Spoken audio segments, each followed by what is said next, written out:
Welcome. In front of me is a Samsung Galaxy S20 FE, and today I'll show you how to boot the device into recovery mode. So to get started, let's just power off the device by pulling down the notification panel and tapping on the power key, and then selecting power off. Now once the device shuts off, you want to hold power key and volume up,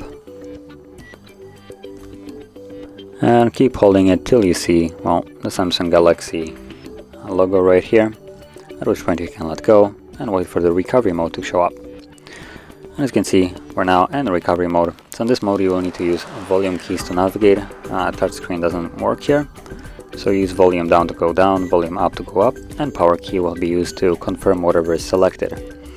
And you can reboot your device from here, reboot to bootloader, apply updates, wipe data or cache partition, mount system view logs, run some tests, and power off the device along with repair app. And like I said, whatever you select, you will confirm with power key. So because I want to leave this mode, I'm gonna select reboot system now, power key, and this will bring me back to the Android.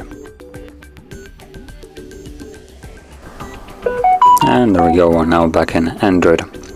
So if you found this video helpful, don't forget to hit like, subscribe, and thanks for watching.